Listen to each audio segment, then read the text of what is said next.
watching In Search of the Self, and we are still discussing about Swami Vivekananda, how he came back from Chicago to travel all around India and find poverty all around the country. Shakuntala, welcome again. Please tell us about the travels that Swami Vivekananda did around India. I think this chapter about knowing his own country is very heartbreaking. He traveled from the north to the south, from the east to the west, and he realized that the people were being exploited. People were very poor, they were very hungry.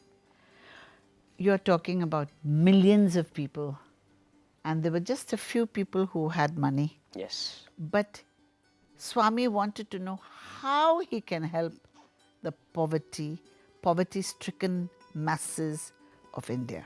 He wanted to know deeply what was happening in his country. And he wanted people to live like the West. But he also realized that in the West, they did not know a deeper self. They were lost with a lot of materialistic goals. And being Vivekananda, he spoke boldly. He was not afraid of anybody. This is an amazing thing about Vivekananda. He was courageous, he was bold and fearless. But this is because he believed there is a deeper self which unified him with every human being on earth. He was convinced. He had the experience of that self. He was not only talking about the self, he has had the experience of the real self. He was not only a body, he was not just a mind, but he was the soul.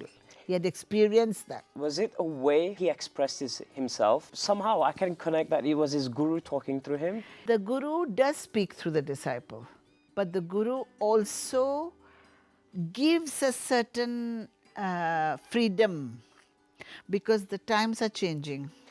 How do you reach the goal of touching these humans? He left it to Vivekananda. But Vivekananda was honest, was beautiful, and had also experienced God. Right. So he was armed to face the war, the battle. What was the battle? The battle between right and wrong, between goodness and evil. He was living in the world, he had to discriminate what was right and wrong. It was everywhere around India. It was everywhere. It was not only in the West and the East, it was everywhere. So what he did was, he wanted to say, woman, how do you look at woman? My goodness, he said something very beautiful. He said, if you are a woman, you're already blessed. You can go towards God as you are. You don't have to be a man to reach God. But this was something new in India because a lot of Indian people believed that women were less.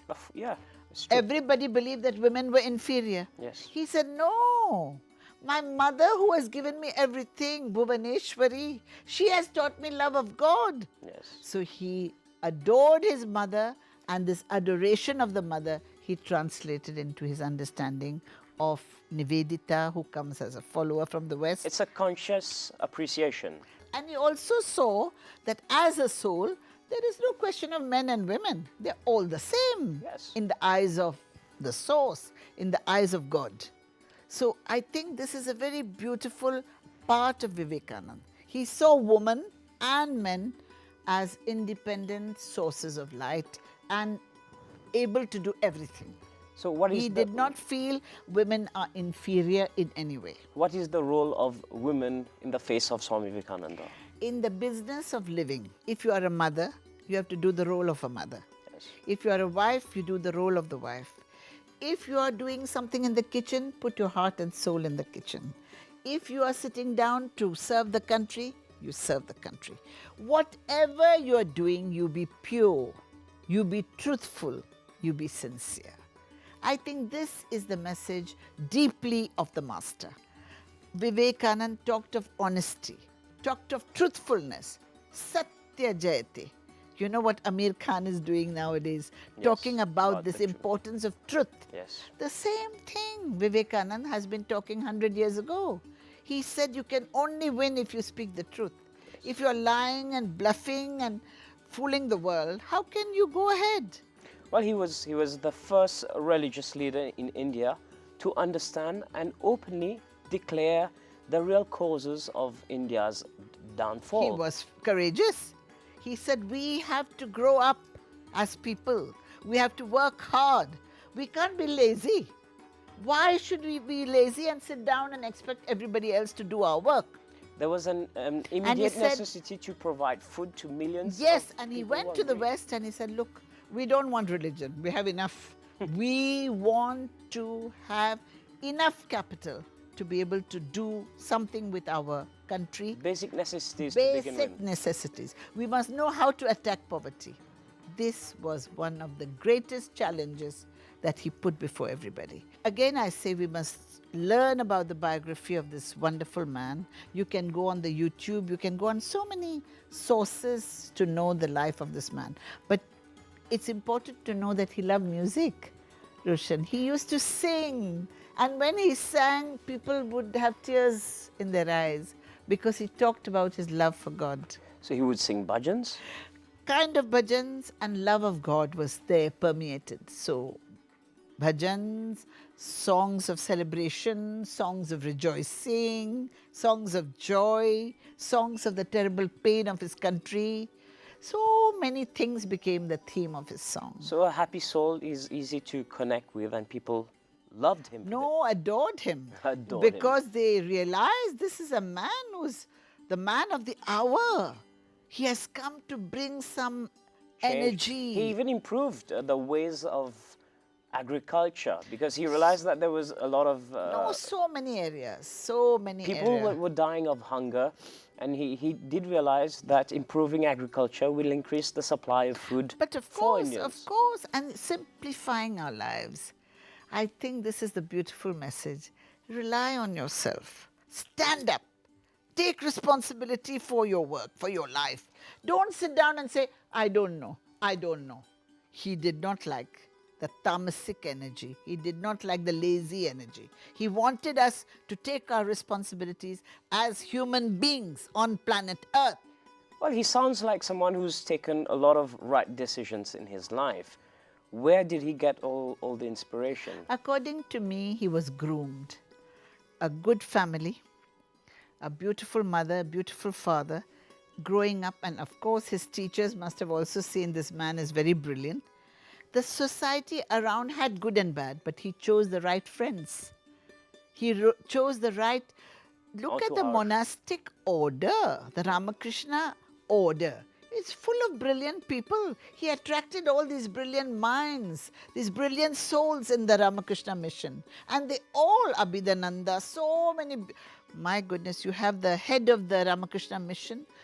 It is amazing to see how much good they have done to the world. They made you realize that you are not a body, that you are not a mind, that you are spirit. Oh, wow. Beautifully said, Shakuntala. Swami Vivekananda was a very learnt man. He had a lot of inspiration. He was a musician himself. He knew about agriculture. He knew what was the problem in India and was looking for solutions to the problem. Correct. And he went around India also teaching in Vedanta. Teaching Vedanta, yes. What's Vedanta?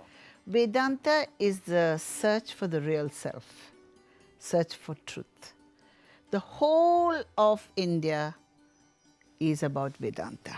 Because India was very much oppressed at that time. It was oppressed, but Vedanta was not lost. You see what happens. It was sleeping It somewhere. was there. It was there. Because the truth is never dead. No.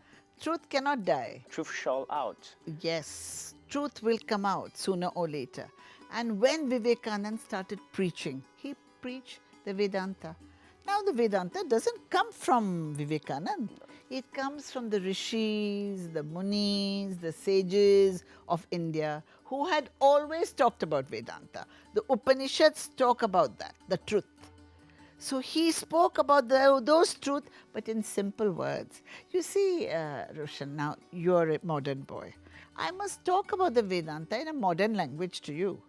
I cannot speak in Greek. No. I cannot speak in other language which you don't understand.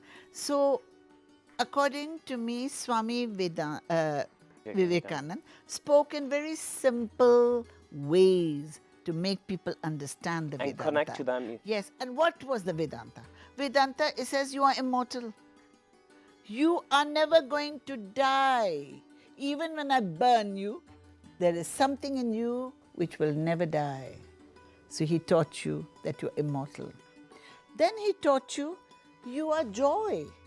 Whatever you are, there is a beautiful light in you which will always bring joy. How does Swami Vivekananda go about teaching about you're immortal, you're a joy? Through Back in those lectures, days. through lectures, through talks. There was not so many radio programs, no TV, No internet. no network, no internet, no SMS, no telephones. Yes. But he went from place to place and hundreds of people followed him. Nowadays, you have hundreds of people following all kinds of crazy lifestyles. But Yes. to follow a Vivekananda was to become quarter Vivekananda. you had to be motivated because you realize he was giving the truth. But the truth is not easy. You must want the truth. You must love the truth. How do we marry Swami Vivekananda's life to our life in this modern time? According to me, the parents and the teachers have to spiritualize their lives. There is something very deeply wrong. If I say there's a BMW and there is Roshan Hassamal, who do I like more? I am committing a sin because you are the immortal child. You are the most beautiful human being with a body and mind and a soul. But I prefer tin can. I prefer this tin. It's man-made. Not only it's man-made, it is going to perish. Yes. It will have one accident, it will be gone. Yes. You will never die. You are part of the immortal nature of the soul. Shakuntala, please hold on to your thoughts. Ladies and gentlemen, that's all the time we have for today. Please tune in next week for yet another episode on Swami Vivekananda, where we will try to marry his life to our modern day time.